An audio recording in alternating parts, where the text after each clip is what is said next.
Hi and welcome to this May 2025 Taurus inspired reading. In the beginning of the reading, first part, we will look at a general energy. In the second part of the reading, a relationship dynamic. So stay with me. And I am using the astrology and the tarot as a creative instrument, and the symbolism of the tarot and astrology as a creative instrument to find a new story, to rewrite our story, to get inspired, and to help us focus on our manifestation. Okie dokie, let's see what the cards want to see. There is a lot of jumpers that want to come out. It's interesting. I had a 6 of Wands and 8 of Wands. I had a Princess of Swords, but let's do this the right way. All right. Ooh, Devil. The Devil card. Well, we're starting with the Devil here, which is not necessarily a bad thing. It just means maybe we are really in a place in our life where we want to really be focused, where we have a lot of work that we want to do, where we have a lot of also penetrating energy, in a sense that we won't stop, so we really push forward. Maybe circumstances are a little harsh. Maybe we know we need to get to a goal through maybe a little bit of pressure or through obstacles that we want to climb. The Devil is a card also that is referring to Capricorn energy, so maybe you are dealing with a Capricorn or have a Capricorn in your surroundings, but in general it is really a card of manifestation, in a sense, a very material manifestation. We really want to see results, and we want to see results at every cost, which is of course often a little bit of a problem when we get into extremes. So with the Devil, and that's why the Devil is in general a little bit of a tricky card or a difficult energy, because we can get too obsessed, too focused, too even addicted, of course, to certain results.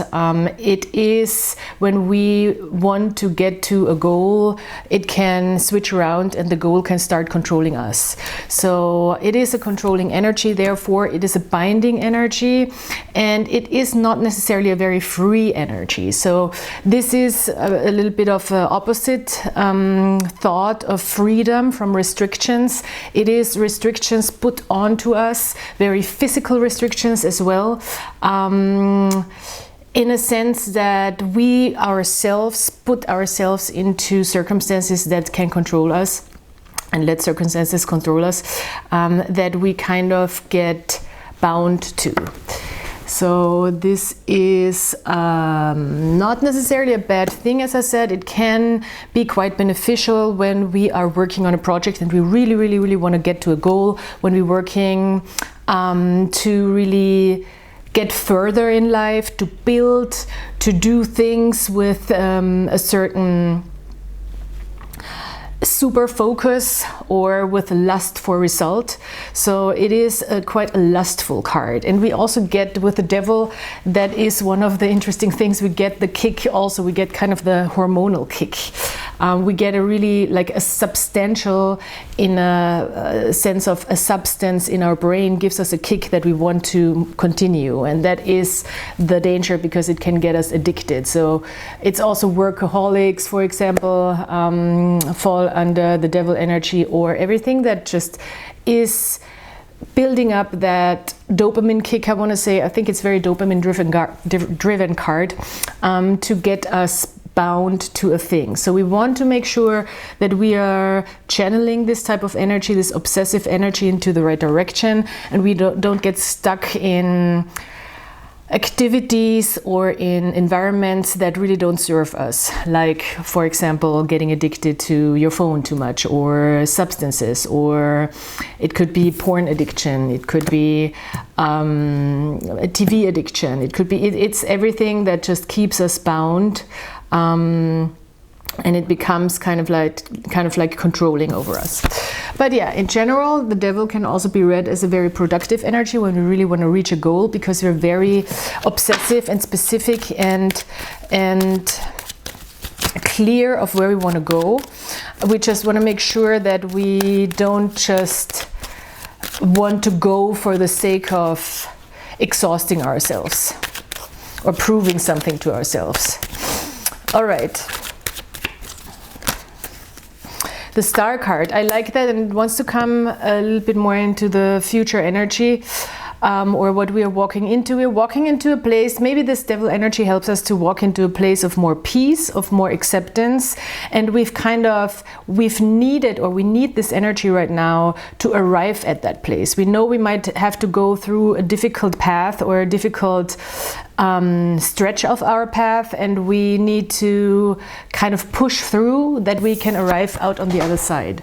So the devil is not necessarily, you know, just this holding back energy. It can really also push us forward, push us through like the really difficult stretches where we know there is light at the end of the tunnel. And this Star card with the devil card really seems like there is light at the end of the tunnel, and we come to a place that is much more quiet, much more calm, much more accepting of what is, which is pretty much the Star card. Also Aquarius energy.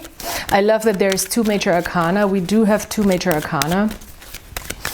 I think it's a very productive stretch for you. I just get this, ooh, wow, and the Death card. So this is big time energy, big stuff, because we have 3 major arcana and 3 very powerful major arcana. We have the Death card that we're coming out of. So yes, this is also maybe a really strong will that developed to transform, to change, to bring real change, to bring actual change, to also really let go of things, energies, parts within us that do not serve us anymore. Death card.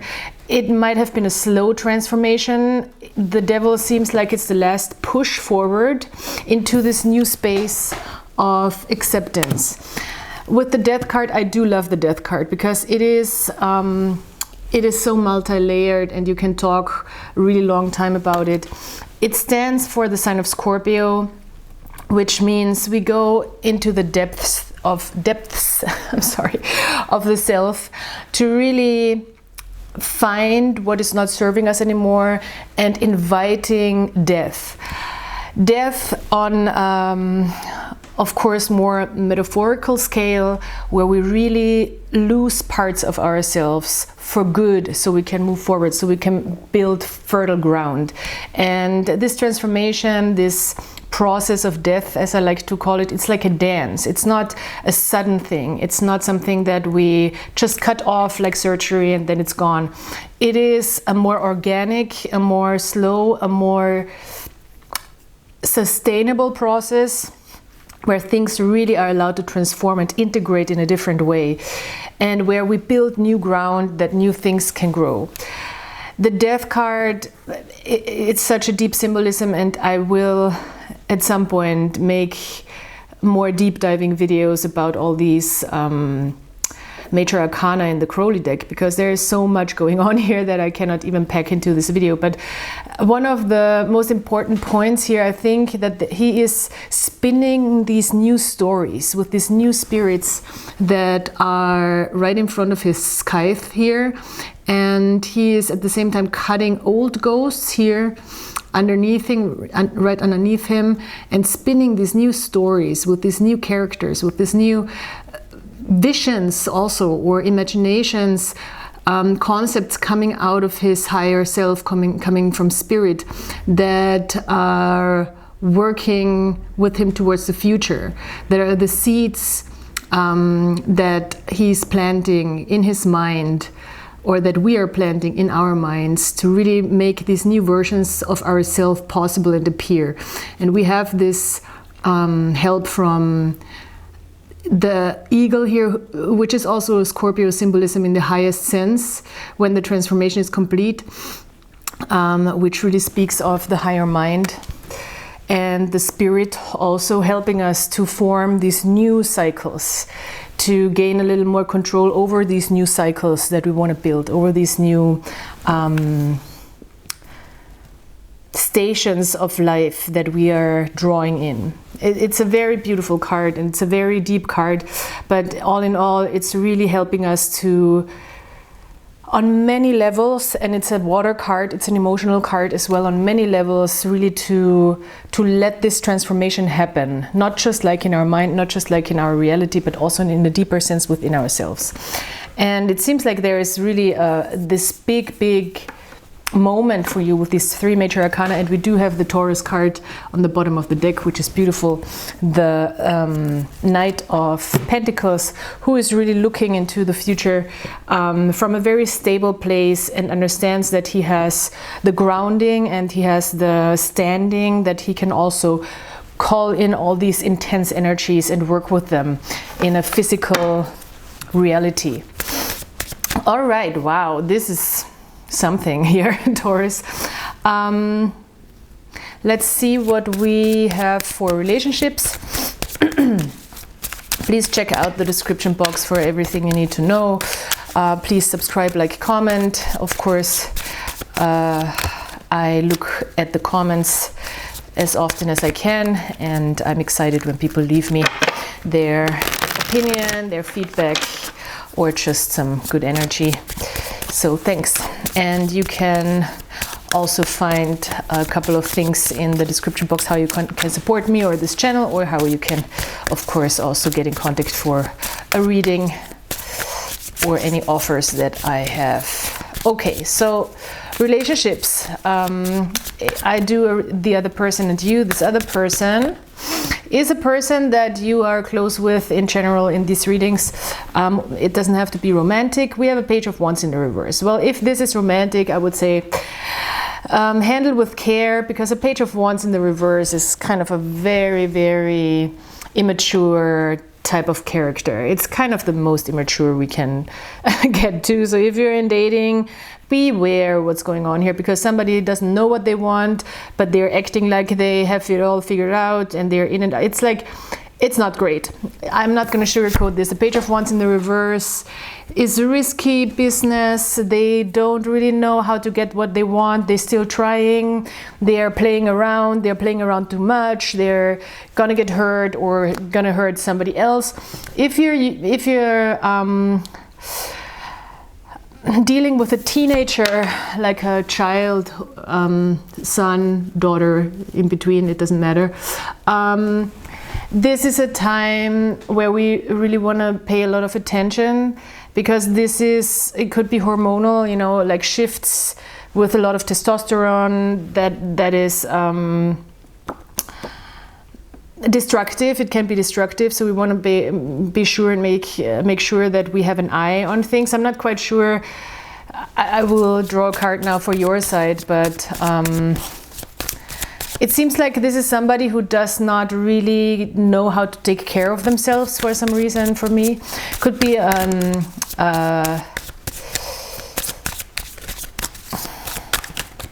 fire sign. I'm sorry. Oh, you have the Knight of Cups. Well, again, if this is romantic, I would still say be very careful. This is also a person, I feel like there's some romanticism towards that person, or you develop feelings for a part of a person or character that is probably not very beneficial. It's good to have love for that side, don't get me wrong, to have compassion and understand where that's coming from, but don't nurture into it, because this is not an energy that we want to nurture. And it seems like because this can be quite destructive in the future, long term, if we reward somebody with our understanding and compassionate emotions for bad behavior, because this is bad behavior. I'm sorry, I cannot really make this. It's difficult to see this from a different perspective. This is not very constructive behavior. Let's not label it bad or good. It's not something that helps us move forward. It's not something that helps us grow, helps us develop, helps us create something interesting. Yes, we can of course have compassion for that, but we should not nurture it. And the Knight of Cups is a nurturing energy. I mean, you could, you know, but it's not gonna, the result is not gonna be probably what you are looking to create or gain.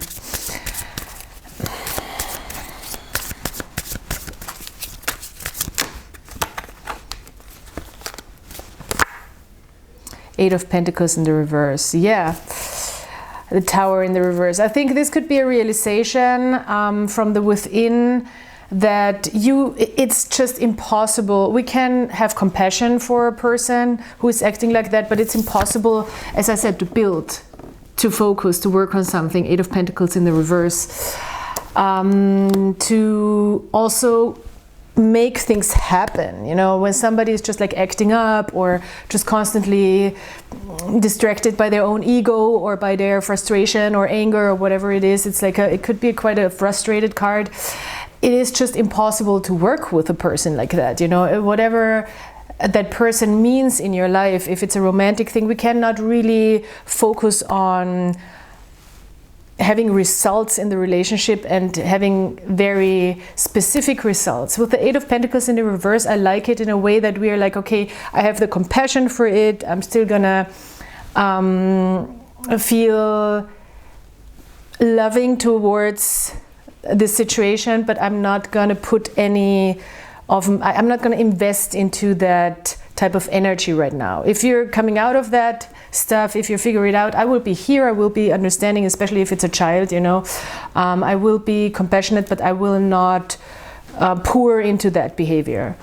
Which doesn't mean I'm not having compassion for what you're going through. I can sit here and be present, but I'm not gonna, you know, encourage you to continue to act like that. The Tower in the reverse also tells me like that we are having a realization here maybe, and that could quite suddenly make us act differently. And we are also maybe really breaking free from certain boundaries, which could also be in connection with the Devil card that we have here. Boundaries in a sense that we can tell that this type of behavior can also be quite binding and can get us into like a cycle where we cannot step out of, but it seems like we're capable of stepping out of it here. Oops, nice. The Tower is just like falling. So let's draw one more animal oracle card. It's such a nice picture here with the Line Strider Tarot. You also find the decks I'm using, of course, in the description box. Oh, two cards. Maybe it's for you and another person here in particular. We do have the Pig. Use your intellect or your comprehension carefully.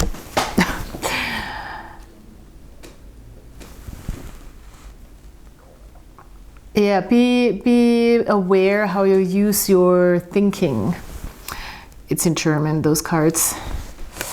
And then we have, which is beautiful, the canary bird, sing your own song. So this is just a little inspiration here for you to also try to do things your way. Nice. Oh, they're so cute. I'm going to show them again. Such cute cards. All right, so thanks so much for being here. Please like, subscribe, comment, as I already said, and check out the other readings for the other signs if you are inspired by any energy right now in the zodiac. And come back next time. And until then, goodbye.